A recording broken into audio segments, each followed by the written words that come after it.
परमार्थात गुप्ततेची जरुरी असते. वासनेच्या तावडीतून सुटणं फार कठीण आहे, कारण वासनेच्या पोटीच प्राणी जन्माला येत असतो.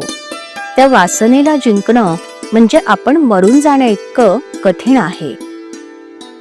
वासनेच्या पोटी जन्म आणि जन्मानंतर अहंकार ह्या जोडप्या पोटी कामक्रोधादी विकार जन्माला येतात. या जोडप्याचं वैशिष्ट्य असं की त्यामध्ये बायको नवऱ्यापेक्षा वडील असते, कारण आधी वासना आणि त्यातून पुढे अहंकार.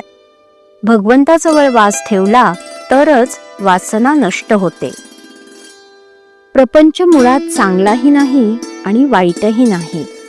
प्रपंचातली वासना बाहेर काढणं याचंच नाव परमार्थ. प्रपंचात प्रसिद्धीची जरुरी वाटते, त्याच्या उलट परमार्थात गुप्ततेची जरुरी लागते.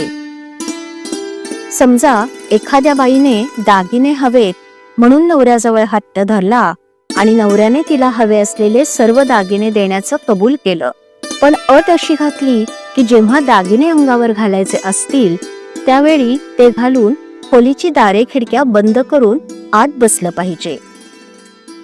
अशी अट पाळून कोणती बाई दागिने घालायला कबूल होईल? कारण दागिने लोकांनी पाहण्यातच तिला समाधान आहे.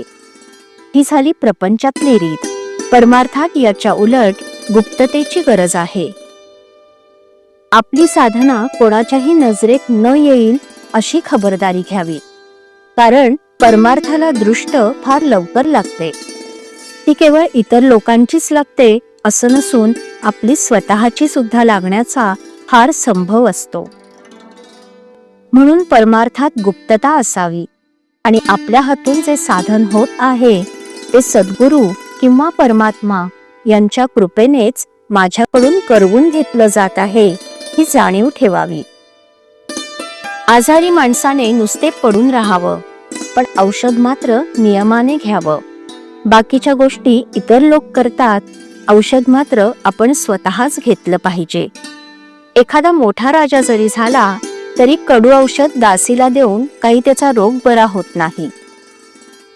त्याचप्रमाणे परमार्थात भगवंताचं स्मरण ठेवण्याचं काम आपल्या स्वतःलाच करायला पाहिजे.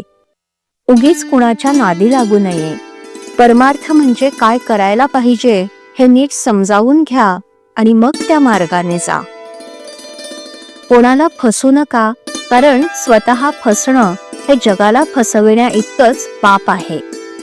ज्याचा प्रपंचात पाठीराखा परमात्मा आहे त्याचा तो प्रपंचच परमार्थ होतो.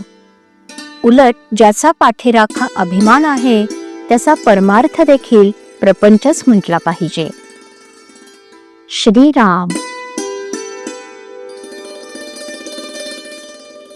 श्रीराम जय राम जय जय राम. श्रीराम जय राम जय जय राम. श्रीराम जय राम जय जय राम. श्रीराम जय राम जय जय राम. श्रीराम जय राम जय जय राम. श्रीराम जय राम जय जय राम.